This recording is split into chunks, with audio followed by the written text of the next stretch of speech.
Imagine showing up for, like, this massive victory parade. Right, total celebration. Yeah, exactly. The confetti is falling, the band is playing, and you and your comrades are marching toward the Capitol to, take over the government. You've been waiting for this exact day your entire life. Your whole life. But then, halfway down the parade route, your commanding officer brings the entire procession to just a screeching halt. Uh-oh. Right. He turns around, looks at you, and hands every single person a draft card for a brutal, bloody, seemingly unwinnable war. Wow. He basically tells you that you are all going to the front lines to die. That is just, it's a complete inversion of everything you thought you signed up for. Exactly. You wanted the crown, but you are being handed a cross. And that whiplash, that sheer unadulterated cognitive dissonance, that's the exact psychological state of the disciples entering the text we are looking at today. Welcome to Reform Thinking, everyone. I am thrilled you are here because today we are doing a deep dive into one of the most majestic, mind-bending, and honestly misunderstood events in all of redemptive history. We are talking about the Transfiguration of Jesus Christ. Yes. We are going to be camping out in Mark chapter 9, verses 1 through 8. And our mission for this deep dive is to really explore this fundamental tension that has existed in the human heart across, every single generation. Including ours, right? Oh, absolutely, including ours. We have this deep-seated temptation to, desire God's promises. We want the glory. We want the kingdom. But we completely reject the suffering that gets us there. Exactly. We constantly try to negotiate the terms of our discipleship. We want a Christ who, confirms our ambitions and relieves our discomforts. But the event on this mountain, and it happens over a very brief 6-day timeline and requires a grueling hike up a 9,200-foot peak, it forces us to look at the unyielding supremacy of the Son of God on his terms, not ours. And what our sources for this deep dive argue is that this ancient hike completely dismantles so many of our modern temptations. From the prosperity gospel to charismatic mysticism. We're going to see how it confronts all of that. By the time we come down off this mountain, there is only one adequate response left to both human suffering and divine majesty. But wait. If we're going to understand what happens at 9,200 feet, we can't just parachute onto the summit. Right. The glory doesn't make sense unless we look at the absolute terror and confusion happening down in the valley right before they started the climb. Let's rewind to Mark chapter 8. Okay, so Jesus and his disciples are in the region of Caesarea de Philippi. And Jesus looks at them and asks what feels like the ultimate pop quiz. He asks, "Who do people say that I am?" Right. And Peter steps up to the plate and delivers what should be the winning answer. He makes his famous confession declaring, "You are the Christ." Which is huge. In a first-century Jewish context, that title is loaded with centuries of political and theological expectation. The Jewish people are groaning under the weight of Roman imperial taxation, pagan occupation, absolute tyranny. They are waiting for the promised Davidic king. The ultimate political conqueror who will, violently overthrow the Roman oppressors, shatter the yoke of Caesar, and establish the physical, triumphant reign of God in Zion. So when Peter uses the title Christ or Messiah, he is anticipating an immediate geopolitical victory. He's waiting for the parade. Exactly. He thinks he just named the new emperor. But immediately after Peter gets the title right, Jesus absolutely shatters Peter's definition of the job description. Yeah. Mark 8:31 tells us that Jesus began to teach them that the Son of Man must suffer many things, be rejected by the elders and the chief priests and the scribes, be killed, and after 3 days rise again. And the linguistic shift there is critical. Tell us about that. Jesus introduces the divine imperative. It's the word de in Greek, meaning it is necessary or it must happen. So the suffering isn't an accident. No, it is sovereignly ordained. You have to imagine the bewilderment setting in for the disciples. Peter actually takes Jesus aside and rebukes him. The Greek implies Peter is literally grabbing Jesus by the arm, pulling him away from the group, and essentially saying, "God forbid, Lord, this shall never happen to you." It's such an audacious move.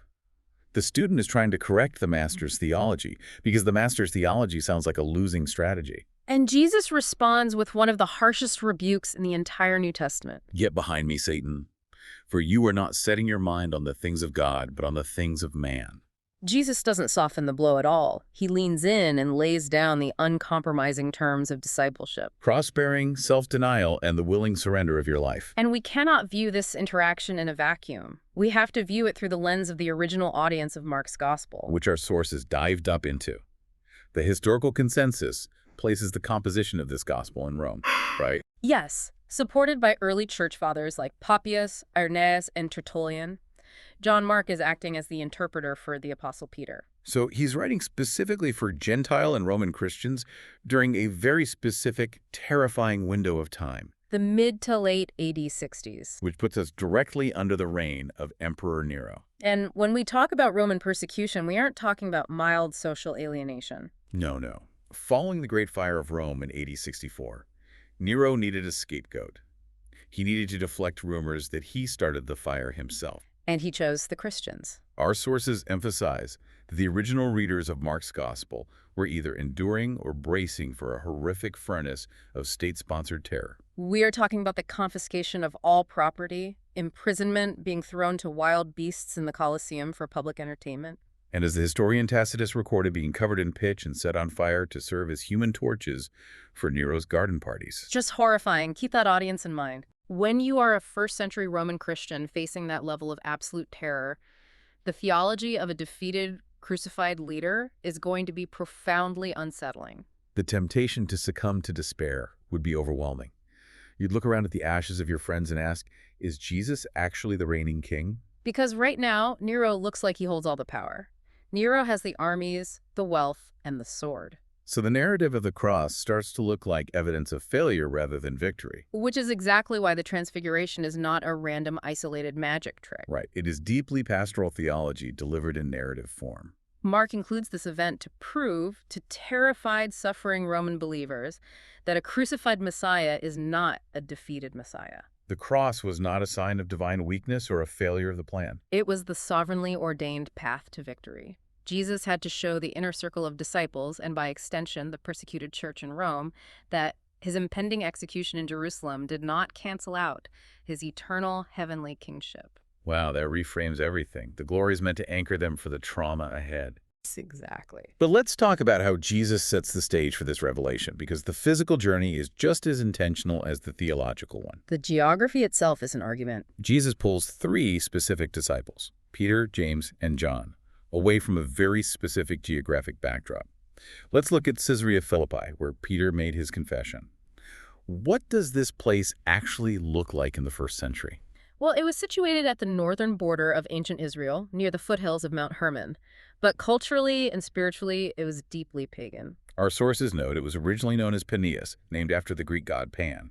Right, and Pan was a terrifying deity associated with nature, fertility, wild music, and sudden, irrational fear. Which is actually where we get the word panic. Yes.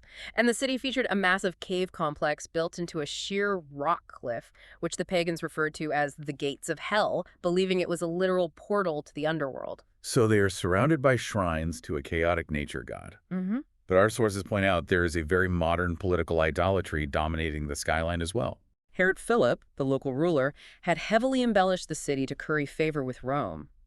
He erected a magnificent, gleaming white marble temple directly in front of the Cave of Pan. And he dedicated this temple to the worship of Caesar Augustus. It was a massive visual epicenter of Roman imperial ruler worship.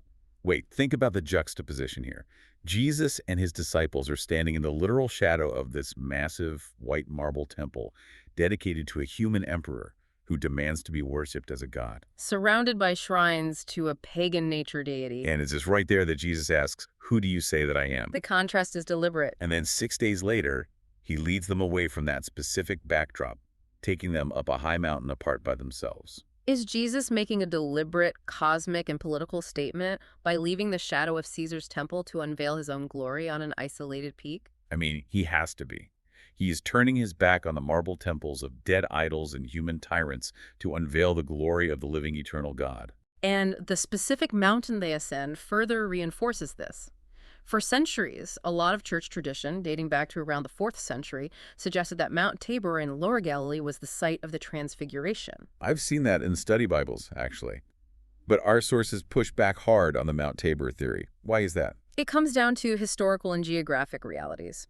First, Mount Tabor is relatively small, only about 1,900 feet above sea level. Not exactly a towering peak. Right. But more importantly, historians note that during the 1st century, the summit of Mount Tabor was occupied by a fortified Roman military garrison. Oh, wow. So it's a populated, heavily guarded location. Exactly. Jesus wouldn't exactly be able to take 3 disciples apart by themselves for a private, blindingly glorious revelation of uncreated light with a battalion of Roman soldiers doing drills 50 yards away. That makes Mount Tabor highly improbable logistically. So our sources point strongly to Mount Hermon instead. Yes, Hermon towers over 9,200 feet above sea level. Ascending it would be a grueling, physically demanding journey, offering true, majestic seclusion at the summit. Furthermore, Mark gives us a very specific temporal marker to introduce this journey. He explicitly notes that this happened after 6 days. I used to read that and think it was just Mark being a diligent journalist keeping a travel log. Right. But after 6 days is a massive redemptive historical trigger, isn't it? To a Jewish mind steeped in the Old Testament, that phrase instantly calls back to Exodus 24, verse 16. What happens there? In that text, the glory of the Lord settled on Mount Sinai, and the cloud covered the mountain for 6 days. Then on the 7th day, God called out to Moses from within the cloud. Oh, wow. Throughout biblical history, the high mountain is the established locus for divine covenantal revelation. Jesus is intentionally recreating the Sinai experience, but he is elevating it to a completely new Christological level. So they survive this grueling hike. They arrive at the summit of this towering, isolated peak. And what happens next is the fulfillment of a very specific promise Jesus made exactly 6 days prior. In Mark 9, verse 1. Right, where Jesus says, "Truly, I say to you, there are some standing here who will not taste death until they see the kingdom of God after it has come with power." Now, I want to play devil's advocate for a second, Go for it. because I've read liberal commentaries where critics absolutely attack this verse. They claim this is proof that Jesus was just a misguided apocalyptic street preacher who incorrectly predicted the literal end of the world would happen in the lifetime of his disciples. Right, they call it a failed prophecy. Exactly. How do our sources respond to that? The sources forcefully dismantle that higher critical view because those critics are reading the text with a naturalistic bias. They assume the supernatural is impossible before they even look at the evidence. The text itself answers the critics if you just follow its literary structure. Yeah, Mark 9, verse 1 is the promise. The very next sentence, Mark 9, verse 2, begins with, "And after 6 days." Mark is deliberately tethering the promise of seeing the kingdom with power to the event of the Transfiguration. It's cause and effect. Peter, James, and John are the some standing here who didn't taste death before they saw the promise fulfilled. The Transfiguration is the literal historical realization of Mark 9, verse 1. They received an actual physical preview of the kingdom of God coming in divine power. Because that kingdom power is entirely concentrated and resident in the person of the transfigured Son of God. Okay, let's look at the mechanics of this metamorphosis, because our sources do a massive deep dive into the Greek here. The language Mark uses is incredibly precise. The text says Jesus was transfigured before them. What is actually happening to his physical body in this moment? Mark uses the Greek verb metamorphothi, which is the aorist, passive, indicative form of metamorpho. The passive voice there is crucial, right? Scholars refer to it as a divine passive, indicating that God the Father is the active agent bringing about this transformation in the Son. But the root of the word morphe is where the real theological weight lies. Break down morphe for us. How is that different from any other word for change? Morphe refers to the essential, intrinsic, unchangeable essence or character of a thing. It is the core reality of identity. Okay. This is entirely distinct from another common Greek word for change, metaschematizo, which means to put on an external disguise, an outward fashion, or a fleeting mask. Can you give an example of that? The Apostle Paul illustrates this contrast beautifully. In 2 Corinthians 11, Paul uses metastematizo when he warns that Satan disguises himself as an angel of light. Ah, so Satan is putting on a costume. He's projecting an outward illusion that doesn't match his inward nature. Exactly. But in Philippians 2, Paul uses morphe when he declares that Christ existed in the form of God. I want to make sure I'm visualizing this correctly. So if we use an analogy, it's not like God the Father just shined a really bright heavenly spotlight onto Jesus from heaven, illuminating him from the outside. No, not at all. Jesus wasn't putting on a glowing temporary costume. It's more like opening the heavy iron door of a blast furnace and suddenly being blinded by the roaring, consuming fire that was always burning on the inside. Yes. The light was coming from within him. That analogy captures the theology perfectly. The veil of his human flesh was momentarily pulled back, allowing his inherent, uncreated divine majesty to shine visibly through his mortal body. He did not alter his divine nature. No, he simply allowed the glory that he possessed with the Father before the world existed to radiate outward. This Greek distinction utterly devastates ancient heresies like Arianism, which claimed Jesus was a created being. A created being cannot radiate uncreated divine light from its own essence. It also thoroughly dismantles liberal theologies that attempt to reduce Jesus to merely an enlightened moral teacher or a revolutionary social worker. A social worker doesn't blind you with the uncreated light of the cosmos shining through his pores. Right. The text goes on to describe his clothing, and Mark says, his garments became glistening, intensely white. The Greek word Mark uses for glistening is still banta. It's a fascinating choice because it's a hapax legomenon in the New Testament. Meaning this is the only time it appears in the entire Greek New Testament. Exactly. However, if you trace it back through the Septuagint, the Greek translation of the Old Testament, it is used to describe gleaming gold, the terrifying flash of bronze spears in the middle of a battle, and celestial radiance. Flashing spears in the sun. That is a violently bright, intense image. It really is. But then Mark follows up that majestic imagery with an incredibly mundane, earthy detail. He notes that the clothes were whiter than any launderer on earth could bleach them. Yeah, that detail always sticks out. Why is Mark talking about a first-century dry cleaner in the middle of a divine revelation? Mark uses the Greek word naphius, referring to a fuller or a launderer who would use chemical agents like sulfur or lye to clean and whiten wool. So it was a well-known practical trade. Right. Mark includes this gritty detail specifically to prove that this phenomenon defies any naturalistic explanation. He is preemptively shutting down the argument that it was a trick of the high-altitude sunlight or a reflection off the snow on Mount Hermon. Mark is saying no human effort, no earthly chemical process could ever produce this kind of purity. It is a radiance that belongs exclusively to the unapproachable light of God. So the blast furnace door is wide open. The uncreated light is blazing.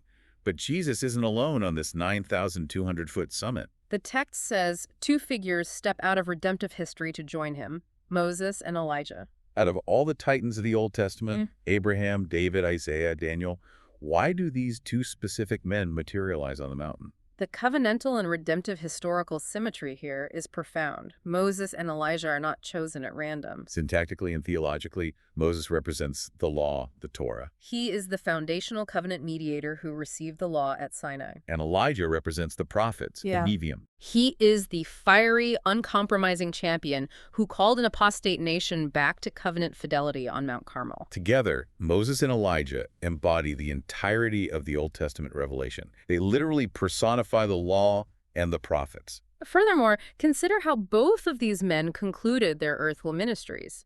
They both experienced highly enigmatic departures. Moses died on Mount Nebo, and Deuteronomy tells us God himself buried him in a valley, and no one knows the place of his burial. And Elijah didn't experience physical death at all. He was caught up to heaven in a whirlwind by chariots of fire. Even deeper than their departures are their past experiences with God's glory. Both men previously experienced partial veiled epiphanies of the divine presence on Mount Sinai, which is also called Mount Horeb.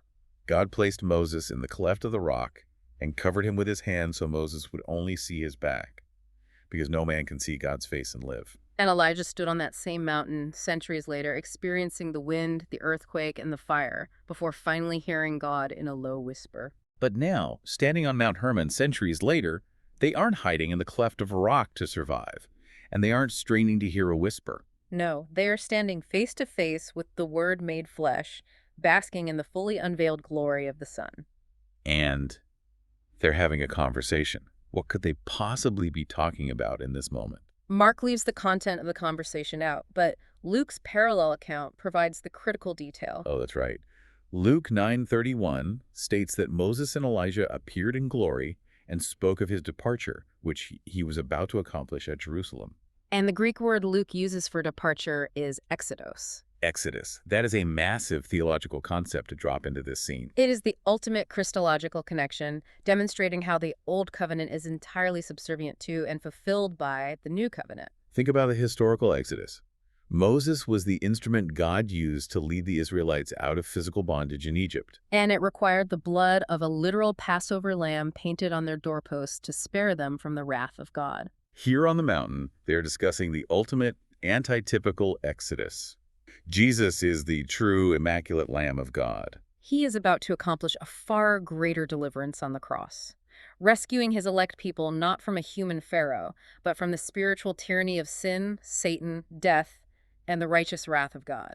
It fundamentally reframes our understanding of the crucifixion. It really does. You have the personification of the law and the personification of the prophets standing there talking to the ultimate lawgiver about a bloody impending sacrifice. They aren't handing Jesus a new set of moral rules to distribute to the people. They are giving him a tactical battle plan to conquer Rome. They are essentially standing there with the sacrificial knife of divine justice, testifying that the cross must happen. The cross isn't a tragic mistake.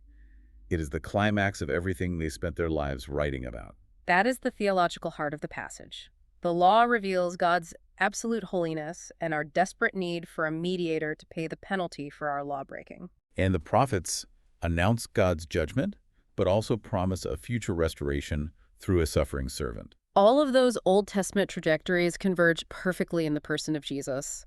He is the prophet greater than Moses, the obedient son, and the royal Messiah. Moses and Elijah testify to the plan, but Jesus alone fulfills it. Absolutely. So we have the uncreated light of God blazing through human flesh. We have ancient prophets manifesting out of thin air. We are discussing a cosmic exodus. And confronted with all of this incomprehensible majesty, the human mind basically short circuits. Enter the Apostle Peter. The man who always speaks when he should probably just remain silent. What does Peter do? Peter's reaction is highly instructive for us because it illustrates the folly of human logic in the overwhelming presence of divine revelation. He impetuously blurts out, "Rabbi, it is good that we are here. Let us make 3 tents, 3 tabernacles, one for you and one for Moses and one for Elijah." In the Greek, he asks to build triskinas, 3 tents. Why does his mind immediately go to construction projects? Mark provides the psychological diagnosis for Peter's blunder in the very next verse. He writes, "For he did not know what to answer, for they were terrified." The Greek word for terrified is ekphoboi. It's a compound of ek, meaning out of, and phobos, meaning fear.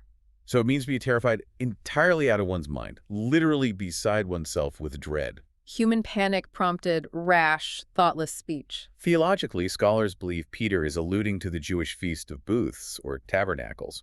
This feast commemorated God dwelling with the Israelites in tents during the wilderness wanderings. But it also had a heavy eschatological focus. It anticipated the final era when God would dwell permanently with his people in glory. Peter sees the glory, he sees the prophets, and he wants to freeze the moment. He wants to bypass the suffering of the cross that Jesus was just predicting 6 days ago and inaugurate the glorious earthly kingdom immediately. He wants the mountaintop experience without ever having to go down into the valley of the shadow of death. But there is a much deeper, more dangerous theological problem with what Peter is suggesting, isn't there? A massive problem.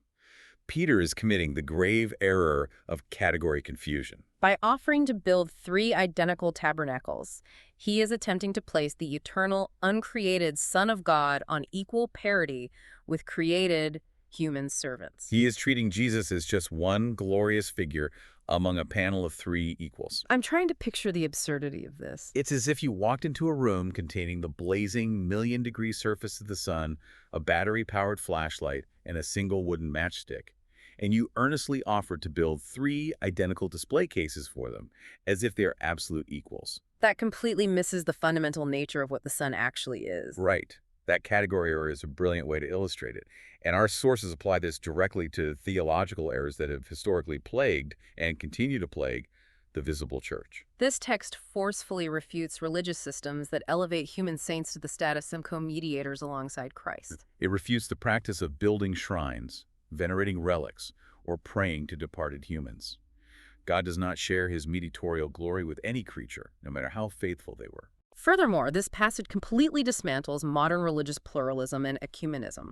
That popular cultural idea that Jesus is just one legitimate spiritual path among a pantheon of many equal paths or religious figures. You cannot put Jesus in a pantheon. He is not a piece of a larger spiritual puzzle. He is the entire picture. And God the Father does not let Peter's category confusion stand for even a second. We move immediately from human panic to divine intervention. The Father personally interrupts Peter's foolishness to set the record straight. The text says, "And a cloud overshadowed them, and a voice came out of the cloud." The Greek participle Mark uses for overshadowing is episkiazousa. This is a direct, undeniable linguistic echo of the Septuagint translation of Exodus 40, verse 35, where the cloud of God's glory, the Shekinah, overshadowed the tent of meeting so powerfully that even Moses, the friend of God, could not enter it. God himself wraps the summit of Mount Hermon in his thick, visible, terrifying presence. And out of that cloud, the Father issues a sovereign, absolute mandate. "This is my beloved Son, listen to him." In Greek, that's akouet otou. Our sources say there is a profound convergence of the Old Testament in that one single sentence. Break down the three parts of that mandate for us. It is a theological masterpiece of redemptive history. First, the phrase, "my son," echoes Psalm 2, verse 7, which is the coronation psalm of the royal Davidic conquering Messiah who will rule the nations with a rod of iron. Okay, so there's the king aspect. Second, the word beloved echoes Isaiah 42, verse 1, which introduces the prophesied suffering servant, the one who will gently but surely bring justice, and who will ultimately bear the iniquities of the people. So in two words, the Father identifies him as both the conquering king and the suffering servant simultaneously. Yes. And third, the command, "listen to him," explicitly fulfills the prophecy of Deuteronomy 18, verse 15.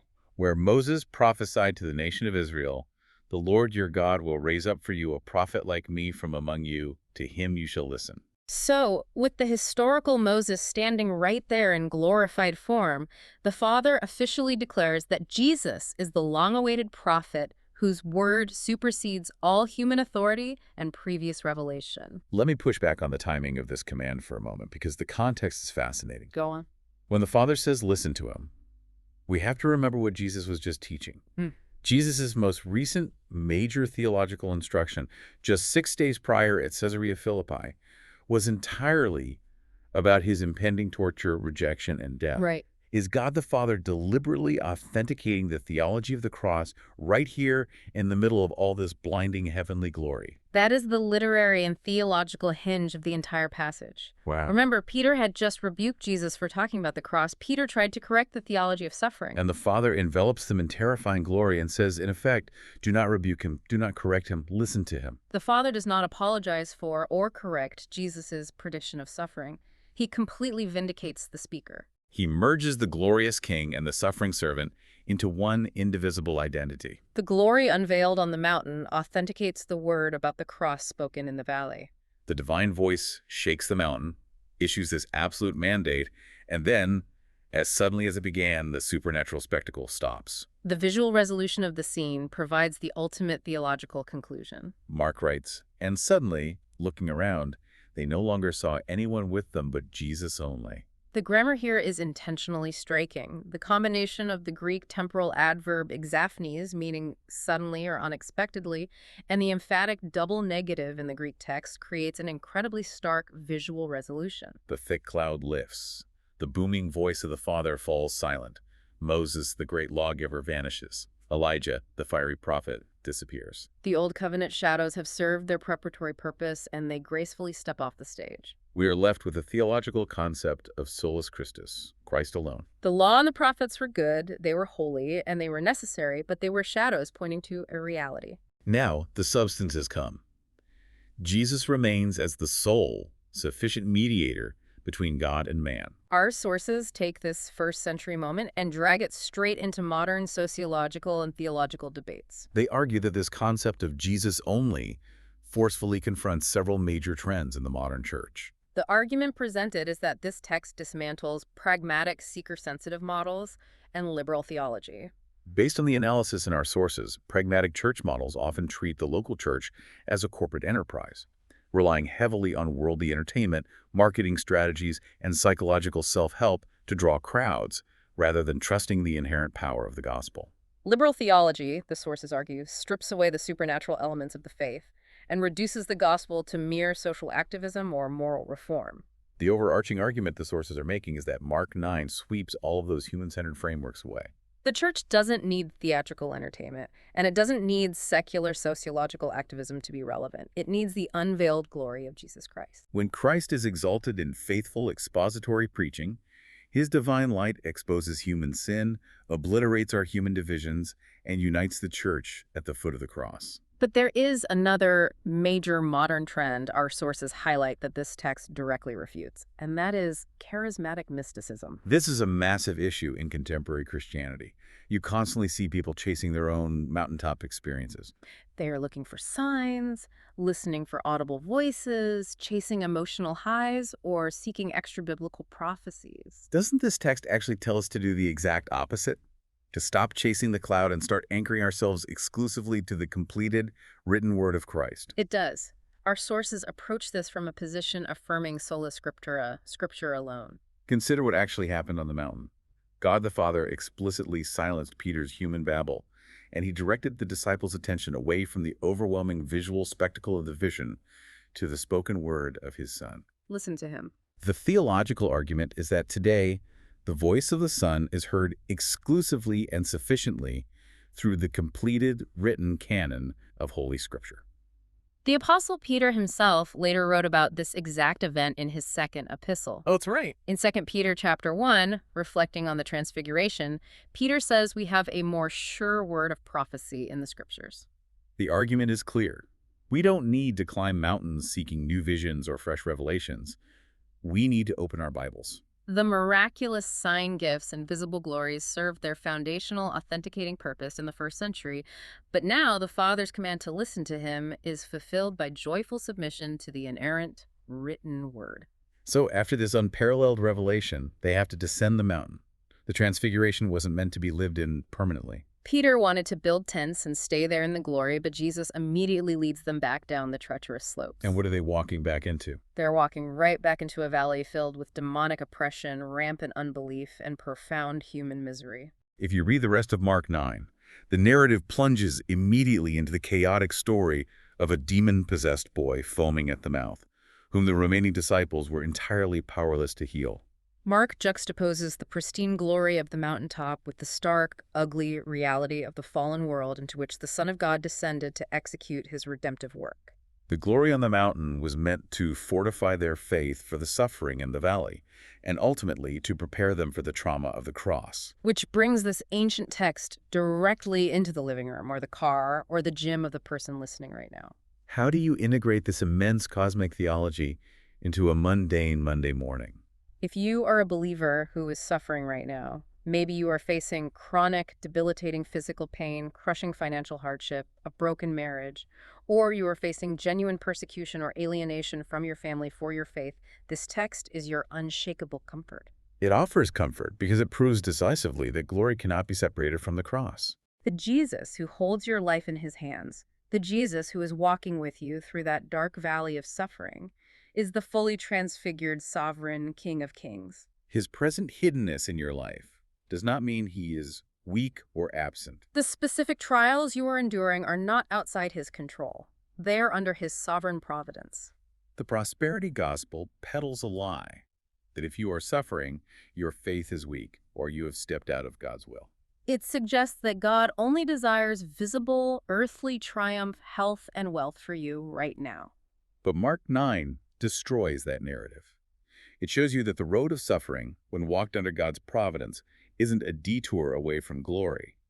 In Christ, it is the exact road toward it. Jesus descended into the valley, and he walked obediently to the cross before he ascended to the right hand of the Father. And as a disciple, you are called to take up your cross and follow him on that exact same path. The Apostle Paul captures this beautifully in Romans 8 when he writes that our present sufferings are not worth comparing with the glory that will be revealed in us. When the world around you gives way, you don't look inward to your own strength, and you don't look outward for a new mystical experience.